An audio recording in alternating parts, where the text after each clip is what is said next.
Hey, what's up, YouTubers? This is Jesse. I'm back again for the 194th time this week, YouTubers. Yeah. Well, it's gonna be the two different carts by the same company. Two different carts, but yeah, by the same company.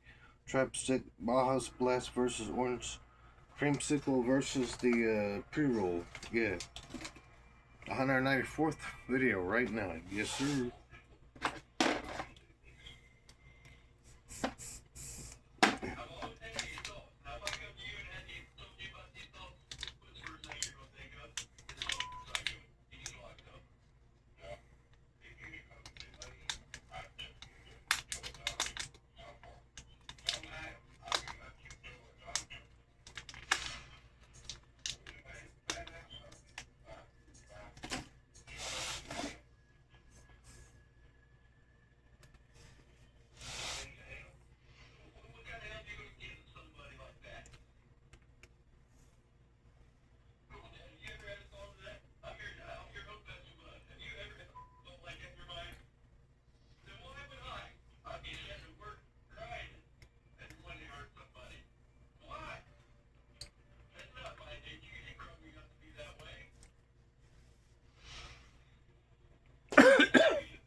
Punisher.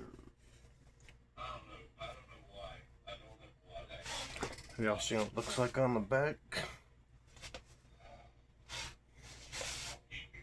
Say his name, and he will appear. The beer.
Same thing with this one, see? Didn't have the cart. When I do that, it blinked. Remember in the other video?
Oh my bad, YouTubers. I'll scoot up with just a tad bit. Oh, so ridiculous. Way away from that.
Oh, my bad, YouTubers. Yeah, the infection, staph infection looks better, YouTubers. Yep.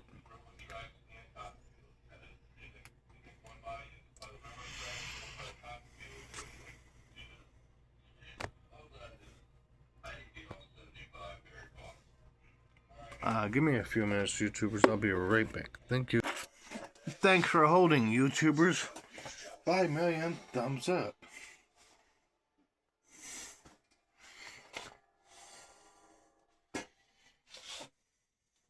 Oh, man. Where'd I put that damn head at? Give me 1 second. I'll be right back, YouTubers.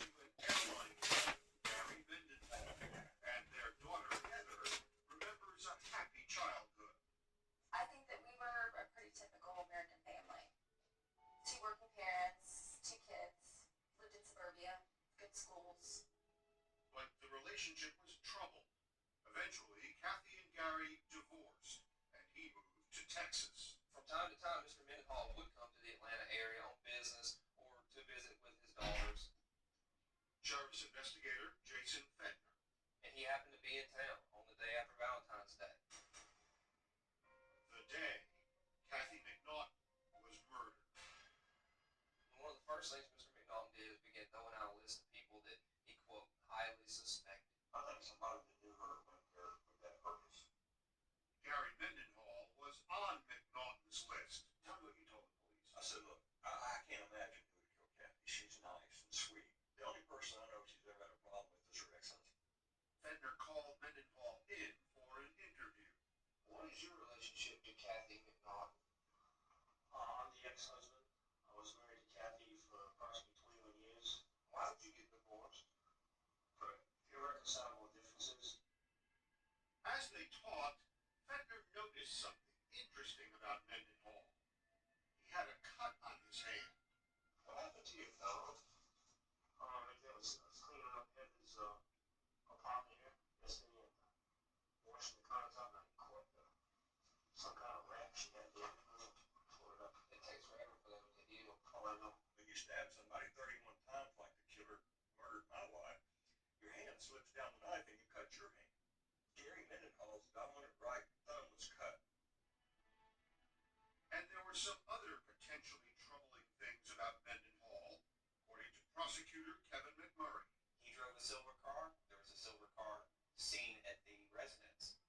A silver car was seen leaving Kathy's home the day she was murdered. Gary Mendenhall had rented a silver car that very day. But Alec McNaughton also drove a silver car. Two men with two alibis. Rookie homicide investigator Jason Fentner had his work cut out for him. I'm looking at it and saying, I need to make sure I run down all these different leads. The first priority was figuring out when Kathy McNaughton died. The medical examiner could not establish a time of death, so police turned elsewhere. From the phone records, we determined that Kathy McNaughton had a call from inside her house to her friend in California, and that phone call ended at 11:55. So we knew Kathy McNaughton had to be alive at 11:55 a.m. McNaughton had already given investigators a detailed account of his whereabouts that day, and he told them he left home between 11 a.m. and noon. Alec McNaughton also told investigators he was at his mother's house about an hour away when he left Kathy a phone message at about 2:30 p.m. There's one problem with that story, though. That cell phone tower right over there. Tower number 309. The critical piece, the piece that matters, is that cell phone call was originated on Tower 309, a tower that is less than 2 miles from his house. And that tower is 40 miles from his mother's house. So Mr. McNaughton is not at his mother's house when he's calling his home phone. Investigators believed they had caught McNaughton in a lie, and they wanted to know why an innocent man would be lying about the day his wife was murdered. They don't believe how toxic this is. If you're still just rinsing your fruit and veggies under the tap, you need to hear this. I never post stuff like this, but I had to share. I feed my kids every day, so we've gone through our... Why an innocent man would be lying about the day his wife was murdered. Where were you when you made that call at 2:33? And think about this because it's important. I was at my mother's house. The police were quite certain when they found these cell phone records that they had caught you in a lie. That's right. And they made a big deal about me lying. I didn't lie about anything in this case. McNaughton insists the phone records, no matter what they show, are just plain wrong. But Fentner was starting to poke more holes in McNaughton's story. Listen to the 911 call. She's not moving. And she's not breathing in her eyes. She's not moving. She won't respond. There's blood on her hands and on the wall. He claimed he was kneeling down at his wife's body, that he was touching her body, that he was tilting her head back and moving her body and trying to render aid to her. I'm going to stand by her side. Okay. Close to her head. Okay. And bare her chest, okay? Okay. How's her chest? Okay. Fentner wondered, why didn't McNaughton have any blood on it? There was blood soaked into the carpet around her body. If you knelt down next to her body, it would be reasonable to believe you have blood on your pants, on your hands. But McNaughton says it's more important that the police didn't find any scratches on his body when they looked. He says that helps prove he's innocent, since Kathy desperately tried to fight off her killer. She fought for her life. Her hands were cut up from the killer's instrument, and her fingernails were broken off from fighting the killer. But watch what happens when investigators even raise the possibility that McNaughton killed his wife. I didn't kill my wife. I love my wife. She loved me. And I'm tired of the questions. So you either arrest me or take me home. Police weren't ready to arrest anyone, but they were ready to clear someone. Very soon they concluded Gary Mendenhall had absolutely nothing to do with Kathy's death. In fact, we actually got it down to an exact time frame where it's nearly impossible for one to believe that Mr. Mendenhall could have flown here from Texas, did the things that he did, murdered his ex-wife, clean up, get back, change clothes, and then meet with his daughters for dinner. The time frame didn't work out. It wasn't Mr. Mendenhall. Fentner continued his investigation. He got an earful when he talked to Heather and Michelle about McNaughton.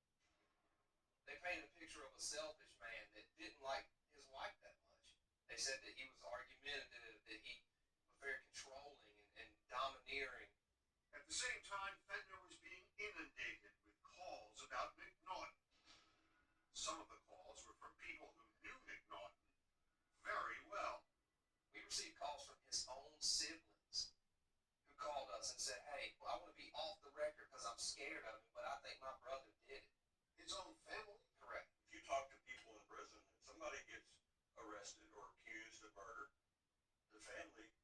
against them 9 times out of 10. Well, I don't know about that, Mr. McNaught. I don't think my family would call and say he's a murderer. I don't think so either, Richard. All of them expressed an extreme fear of Alec. And that's just something else that you add to this pile of things that are mounting against him. Why is everybody afraid of you? Fentner was about to find out. The police found those 3 disposable cameras in Kathy's closet with unprocessed film inside. We knew we had to find out what was on. They say every picture tells a story. And this one was a shocker.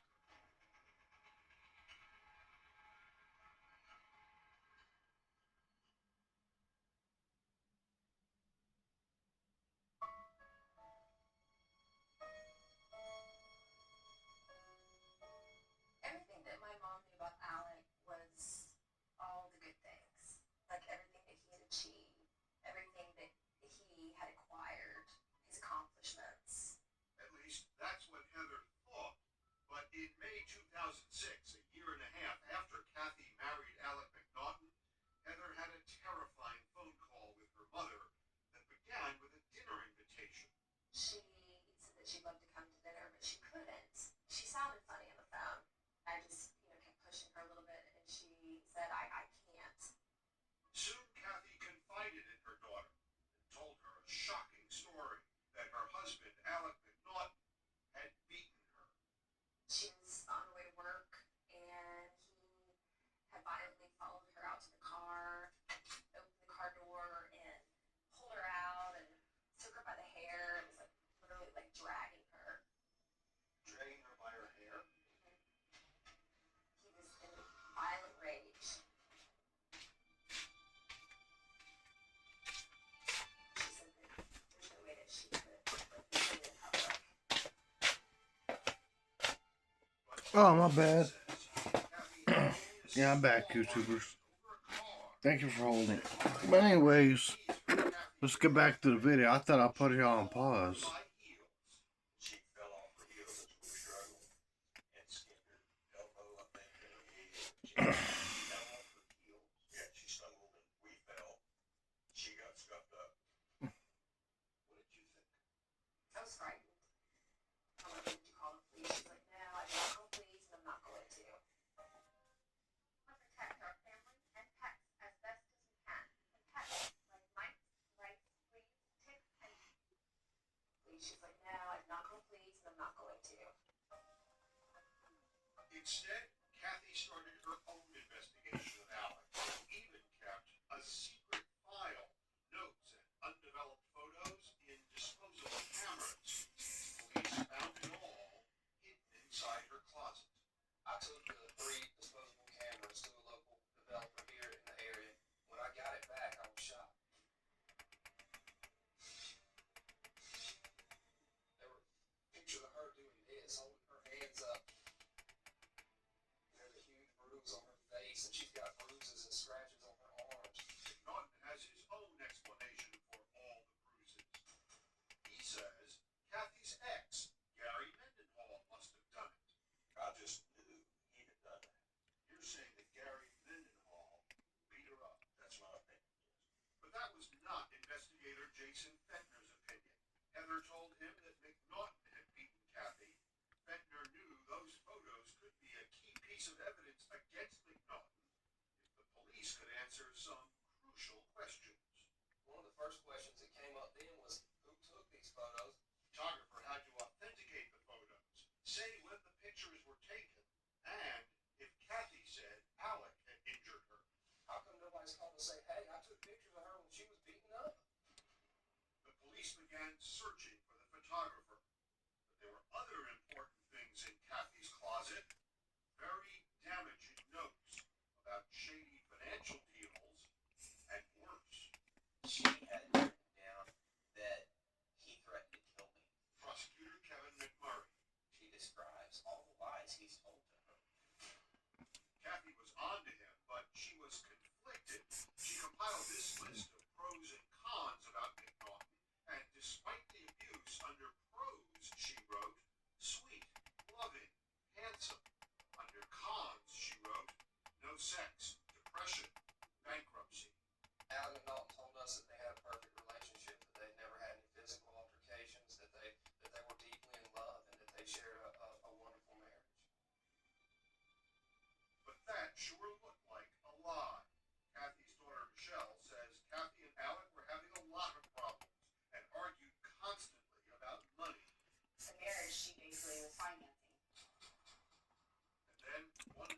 wow. Couples disagreements over money That boy, splash is fucking good. and Alec McNaughton Blast. I always carry a tape recorder in my briefcase my whole career. She was out of control, so I just took my. Yeah, for holding for me to come back here, YouTubers, y'all give it 5 million thumbs up. I only want 2 or 3 thumbs up. I appreciate it. Thank you, YouTubers, whoever's giving me a thumbs up lately. Appreciate it. You could hear Kathy scream at the top of her lungs at Alec. investigators chased offenders over the money back by McNaughton. When Alec began reporting, she said he beat her.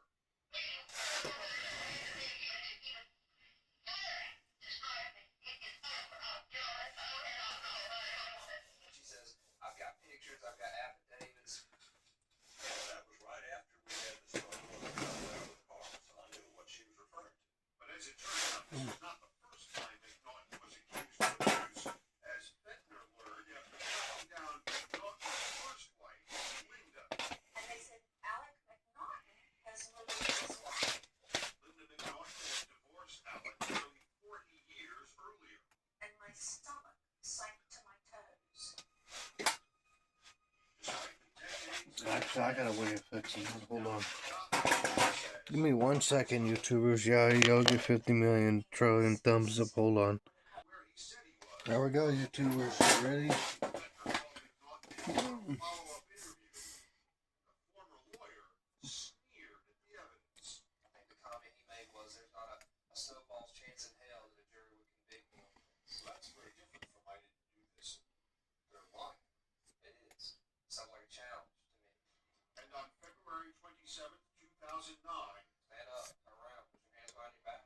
Alec McNaughton was arrested and charged with murder for stabbing his wife Kathy more than 30 times. He was put in jail with no bail. They railroaded me, they put the blinders on that night. That homicide detective in his very first murder case was overwhelmed. He didn't know what to do. And he decided it was me right there at the scene and never considered anybody else. And now the prosecutors had one very big problem. They still had no idea who took those damning photographs. And without that crucial information, the law says the photos could never be shown to a jury. We had to connect it to the crime. We had to be able to show that it was Mr. McNaughton who had done this. All right. And the trial was about to start.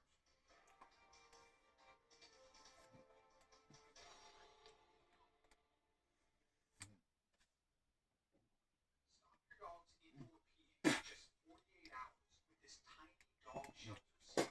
Just plug it into any outlet and watch your dog cool down naturally without any training. This incredible invention was built on the discovery of Dr. Patrick Pajon, a French veterinary researcher who spent years studying drivers of dog behavior. He saw a problem no one was solving: fully trained dogs peeing over carpets, couches, and furniture, while owners just yelled, scrubbed, and resented inviting anyone over because of the smell. And when he watched the family surrender their dog to a shelter because of constant accidents, he decided to take matters into his own hands and create a simple way that would stop indoor peeing once and for all, without a need for further training, scolding, or just managing the mess with pee pads. Dr. Pajon knew that dogs don't pee inside out of spite or because they're bad. They do it out of fear and anxiety. It's a stress response that helps them calm down and feel safer. So he reverse engineered the single most effective way to soothe any dog, the way a mother dog calms her newborn puppies. He isolated the exact pheromone she gives off that makes them feel instantly safe and loved. The dog appeasing pheromone. The result? These ingenious diffusers capable of switching off the dog's stress and anxiety. So the urge to bark simply disappears in as little as 48 hours. And is now shaking up the $9 million pet industry, helping families all over the country. Instead of relying on exhausting training, pee pads, or enzyme sprays, Dr. Pajon And here's the pre-roll infused cherry raspberry lemonade. Oh, I gotta fix the screen, duh.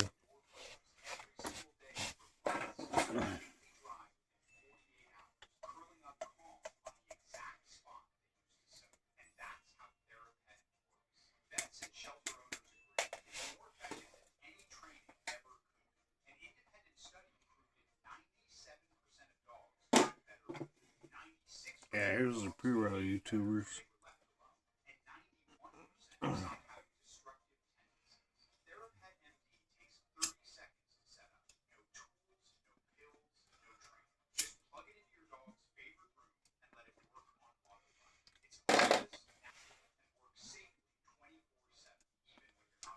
Plus, it costs a fraction of any training class and is perfect for home alone work hours, new puppies, senior dogs, thunderstorms, or multi-dog households. Over 2 million owners across the U.S. have turned to TheraPet for a simple way to save their carpets and sanity and bring their calm, happy dog back. Right now, it's being offered at a massive up to 59% discount to spread the word. But inventory is tight and selling fast. So if you're tired of Want some O's, YouTubers? If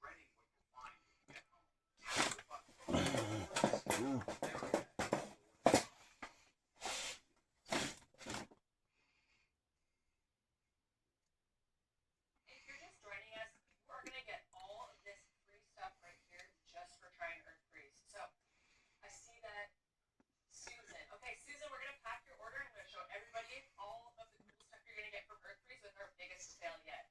So, Susan, I see that you got 4 packs. Amazing. That means you're getting all of our free gifts. So, Susan got Lavender. This is newer, one of the more popular scents. She also got River Rain. This one, you have to smell to believe it. It is one of my favorite scents ever. She also got a fresh scent, and let's see, she got fragrance free as well. Let's see if I can find one of those.